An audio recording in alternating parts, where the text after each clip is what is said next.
ಭದ್ರಾ ನದಿಯ ಒಡಲಲ್ಲಿ ಹಸಿರಾಗಿ ಬೆಳೆದು ಸೊಂಪಾಗಿ ನಿಂತ ನೆಲೆಯೇ ಶ್ರೀ ಕ್ಷೇತ್ರ ಹೊರನಾಡು. ತಂಪಾದ ಗಾಳಿಯ ಸ್ಪರ್ಶ ಮನಸ್ಸಿಗೆ ಧನ್ಯತೆಯ ಭಾವ ಮೂಡಿಸುವುದು ಈ ಅನ್ನದಾತೆಯ ಬೀಡು. ಹಸಿರು ತಪ್ಪಲಿನ ಸುತ್ತ ತುತ್ತ ತುದಿಯಲ್ಲಿ ಎಲ್ಲರ ರಕ್ಷಣೆಯ ಹೊಣೆ ಹೊತ್ತು ನಿಂತ ತಾಯಿ ಶ್ರೀ ಅನ್ನಪೂರ್ಣೇಶ್ವರಿ. ಸುತ್ತ ನದಿಯ ಚಿಲುಮೆ, ಹಸಿರು ಗಿಡಮರಗಳ ಚಪ್ಪರ ಹಾಗೂ ಹಕ್ಕಿ ಪಕ್ಕಿಗಳ ಕಲರವವೇ ಈ ಪುಣ್ಯಕ್ಷೇತ್ರದ ಸಿರಿವೈಭವ. ಕೇವಲ ಒಂದೇ ರಸ್ತೆ ಮಾರ್ಗವನ್ನು ಹೊಂದಿರುವ ಈ ಕ್ಷೇತ್ರ ಪ್ರತಿದಿನವೂ ಸಾವಿರಾರು ಭಕ್ತಾದಿಗಳನ್ನು ಆಕರ್ಷಿಸುತ್ತದೆ. ಅಲ್ಲದೆ ತನ್ನ ಭಕ್ತರಿಗೆ ಅನ್ನದಾಸೋಹ ಮಾಡುವ ಮೂಲಕ ಅವರ ಕಷ್ಟ ಕಾರ್ಪಣ್ಯಗಳನ್ನು ಕ್ಷಣದಲ್ಲೇ ಕರಗುವಂತೆ ಮಾಡುತ್ತದೆ. ಇಲ್ಲಿ ಭದ್ರಾ ನದಿಯು ಮೈದುಂಬಿ ಹರಿಯುತ್ತಾ ಒಮ್ಮೆ ಸೌಂದರ್ಯದ ಬಾಲೆಯಂತೆಯೂ ಇನ್ನೊಮ್ಮೆ ರೌದ್ರಾವತಾರ ತಾಳಿದ ಕಾಳಿಯಂತೆ ಉಕ್ಕಿ ಅಚ್ಚರಿಗೊಳಿಸುತ್ತಾಳೆ. ಕುದುರೆಮುಖ, ಕ್ಯಾತನಮಕ್ಕಿ ಸೇರಿದಂತೆ ಹಲವಾರು ಬೆಟ್ಟಗಳು ಈ ಕ್ಷೇತ್ರಕ್ಕೆ ಹತ್ತಿರ ಇರುವ ಆಕರ್ಷಣೆ. ಇಲ್ಲಿ ಸಾಗುವ ರಸ್ತೆಯ ಇಕ್ಕೆಲಗಳಲ್ಲಿ ಮಳೆಯಿಂದಾಗಿ ಸೃಷ್ಟಿಗೊಂಡ ಚಿಕ್ಕ ಚಿಕ್ಕ ಜಲಪಾತಗಳ ಹಾಲ್ನೊರೆಗಳನ್ನು ನೋಡಿ ಕಣ್ತುಂಬಿಸಿಕೊಳ್ಳಬಹುದು.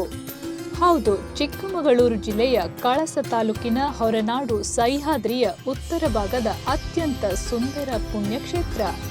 ಮಾರ್ಕಂಡೇಯ ಪುರಾಣದ ಪ್ರಕಾರ ಇದು ವಿಶ್ವದಲ್ಲೇ ಅತ್ಯಂತ ರಮಣೀಯ ತಾಣ. ಕೈಲಾಸ ಪರ್ವತಕ್ಕೆ ಹೋಲಿಸಲ್ಪಡುವ ಸಹ್ಯಾದ್ರಿ ಪರ್ವತವು ಸಾಕ್ಷಾತ್ ಶಿವಲಿಂಗದ ಸ್ವರೂಪ ಎಂದು ನಂಬಲಾಗುತ್ತದೆ. ಇಂಥ ಸಹ್ಯಾದ್ರಿ ತಪ್ಪಲಿನಲ್ಲಿ ನೆಲೆಸಿರುವ ಶ್ರೀ ಅನ್ನಪೂರ್ಣೇಶ್ವರಿ ಅಮ್ಮನ ದರ್ಶನ ಪಡೆದರೆ ಕಾಶಿ ಕ್ಷೇತ್ರಕ್ಕೆ ಹೋದಷ್ಟೇ ಪುಣ್ಯ ಫಲಿಸುವುದು ಎನ್ನುವ ನಂಬಿಕೆ ಇದೆ. ಹೊರನಾಡಿಗೆ ದಕ್ಷಿಣ ಕಾಶಿ ಎಂಬ ಹೆಸರು ಬರಲು ಸಹ ಇದೇ ಕಾರಣ. ಇಲ್ಲಿ ತಾಯಿಯ ದರ್ಶನಕ್ಕೆ ಬರುವ ಭಕ್ತಾದಿಗಳು ಶ್ರೀ ಅನ್ನಪೂರ್ಣೇಶ್ವರಿಯ ಕುಂಕುಮಾರ್ಚನೆ ಮತ್ತು ಮಹಾಮಂಗಳಾರತಿಯನ್ನ ಎಂದಿಗೂ ತಪ್ಪಿಸಿಕೊಳ್ಳಬಾರದು. ದೇವಸ್ಥಾನದಲ್ಲಿ ದೈನಂದಿನ ಪೂಜಾ ಕಾರ್ಯಗಳು ಬೆಳಗ್ಗೆ 6:30ರಿಂದ 9:30ರವರೆಗೆ ನಡೆಯುತ್ತದೆ. ಪ್ರತಿದಿನ ಮಹಾಮಂಗಳಾರತಿ ದಿನಕ್ಕೆ 3 ಬಾರಿ ನಡೆಯುತ್ತದೆ. ಬೆಳಗ್ಗೆ 9 ಗಂಟೆಗೆ, ಮಧ್ಯಾಹ್ನ 1:30ಕ್ಕೆ ಹಾಗೂ ರಾತ್ರಿ 9 ಗಂಟೆಗೆ. ಮಧ್ಯಾಹ್ನ ನಡೆಯುವ ಪ್ರಧಾನ ಮಹಾಮಂಗಳಾರತಿಯ ಸೊಬಗು ನಮ್ಮನ್ನ ಬೇರೊಂದು ಲೋಕಕ್ಕೆ ಕರೆದೊಯ್ಯುತ್ತದೆ. ದೀಪದ ಭವ್ಯ ಬೆಳಕಿನಲ್ಲಿ ದೇವಿಯ ವದನದಿಂದ ಪ್ರಖರ ಕಾಂತಿ ಸೂಸಿ ಸಾಕ್ಷಾತ್ ದೇವಿ ಪ್ರತ್ಯಕ್ಷಳಾದಳೇನೋ ಎಂಬಂತೆ ಕಾಣುವುದು. ಕುಂಕುಮಾರ್ಚನೆಯೂ ಕೂಡ ದಿನದಲ್ಲಿ 2 ಬಾರಿ ಅತ್ಯಂತ ಶಾಸ್ತ್ರೋಕ್ತವಾಗಿ ನೆರವೇರುವುದು.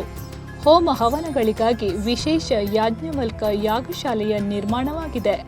ಇಲ್ಲಿ ಮಹಾಗಣಪತಿ ಹೋಮ, ಮಹಾಚಂಡಿಕಾ ಹೋಮ, ನಾಮಕರಣ, ಅಕ್ಷರಾಭ್ಯಾಸ ಸೇರಿದಂತೆ ಹಲವು ಮಂಗಳ ಕಾರ್ಯಗಳು ಜರುಗುತ್ತವೆ.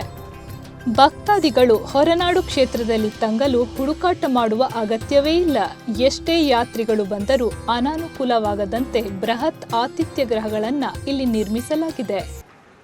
ಪ್ರವಾಸಿ ಪ್ರಪಂಚದ ಮಾಧ್ಯಮದ ಎಲ್ಲ ವಾಹಿನಿಯ ಮತ್ತು ಪತ್ರಿಕೆಯ ಎಲ್ಲ ವೀಕ್ಷಕ ಬಂಧುಗಳೇ, ಹೊರನಾಡು ರಾಜಗೋಪಾಲ್ ಜೋಶಿಯ ಪ್ರೀತಿಯ ನಮನಗಳು.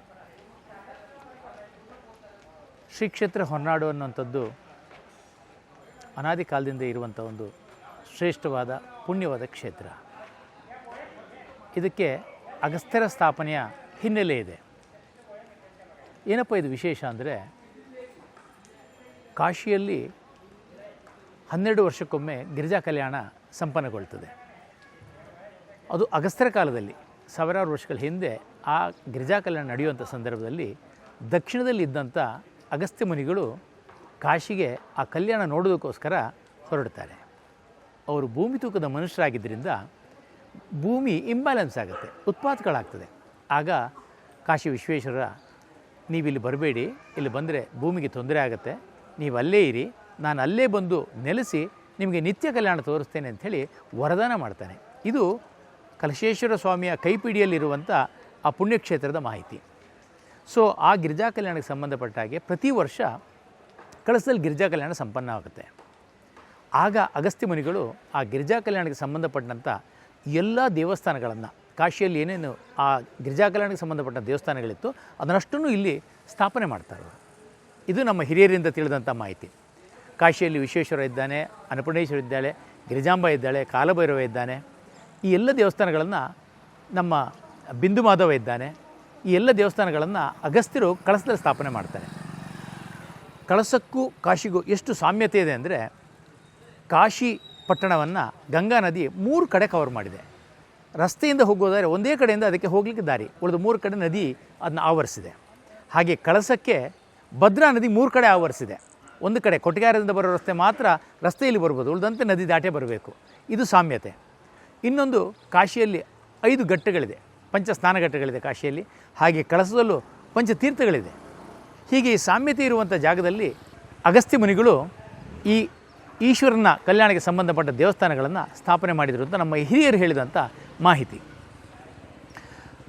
ಈಗ ಕಳಸದಲ್ಲಿ ಕಲಶೇಶ್ವರ, ಬಿಂದು ಮಾಧವ, ಕಾಲಭೈರವ, ಗಿರಿಜಾಂಬ ಇವೆಲ್ಲ ದೇವಸ್ಥಾನಗಳನ್ನು ಅಲ್ಲಿ ಸ್ಥಾಪನೆ ಇದೆ. ಹೊಳೆಯಿಂದ ಈಚೆ ಇರುವಂಥದ್ದು ಅನ್ನಪೂರ್ಣೇಶ್ವರಿ ದೇವಸ್ಥಾನ. ಇದು ಹೊಳೆಯಿಂದ ಈಚೆ ಇರೋದಕ್ಕೆ ಹೊರನಾಡು ಅಂತ ಬಂತು ಅಂತ ಹಿಂದಿನವರು ಹೇಳಿದ ಮಾತು.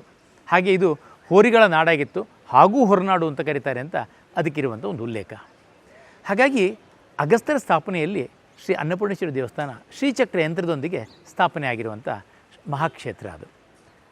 ಅಂದಿನಿಂದ ಇಂದಿನವರೆಗೂ ಇಲ್ಲಿಯ ವಿಶೇಷತೆ ಅಂದರೆ ಅನ್ನದಾನ ನಿಲ್ಲದೆ ನಡೀತಾ ಇದೆ.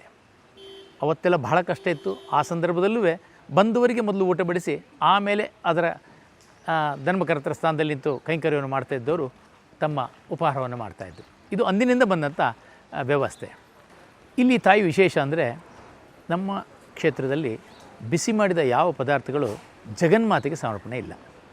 ಅಲ್ಲಿ ಹಸಿ ಹಾಲು, ಹಸಿ ಹಕ್ಕಿ ಮತ್ತು ಹಣ್ಣು ಇದು ಮಾತ್ರ ಒಳಗಡೆ ನೈವೇದ್ಯ ಆಗ್ತದೆ. ಮಹಾ ನೈವೇದ್ಯ ಆಗುವಂಥದ್ದು ಭಕ್ತರಿಗೆ.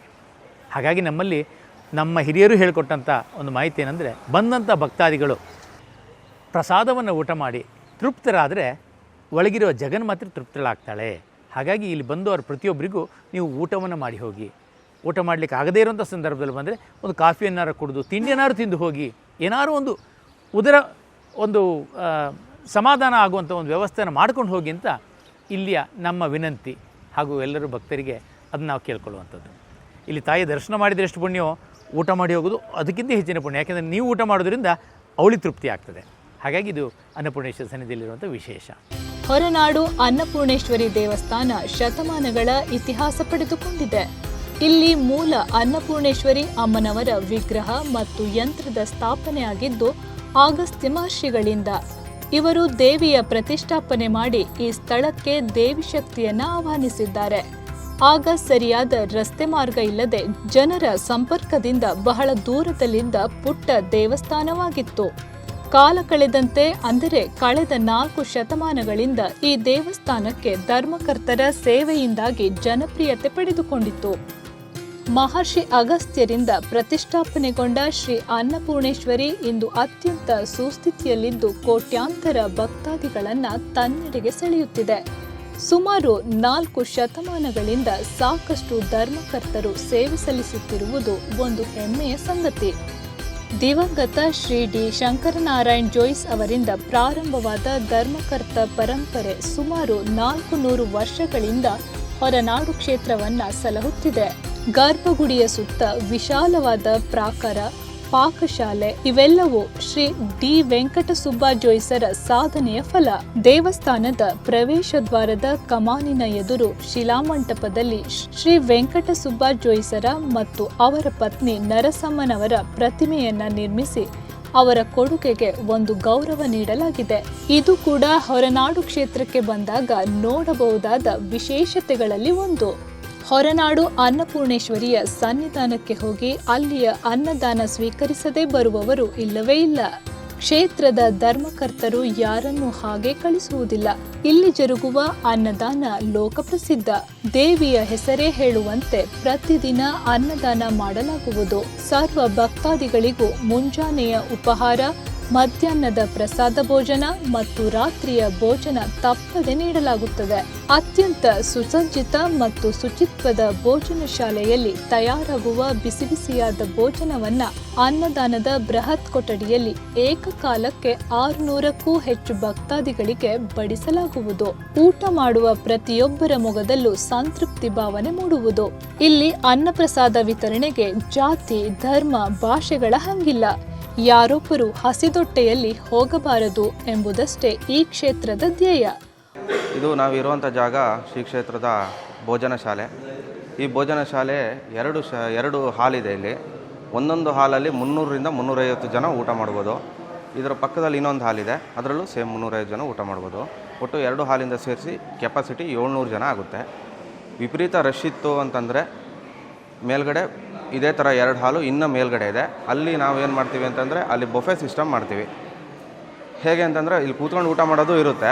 ಈ ತುಂಬ ಎಮರ್ಜೆನ್ಸಿ ಹೋಗೋರು ಇರ್ತಾರೆ, ಈ ರಶಲ್ಲಿ ಊಟಕ್ಕೋಸ್ಕರ ಕಾಯ್ಲಿಕ್ಕಾಗಲ್ಲ ಅಂದವ್ರಿಗೆ ಬೊಫೆ ಸಿಸ್ಟಮಲ್ಲಿ ಹೋಗಿ ಬೊಫೆ ಊಟ ಮಾಡ್ಕೊಂಡು ಹೋಗ್ಬೋದು ಅವರು ಪ್ರಸಾದ ತೊಗೊಂಡು.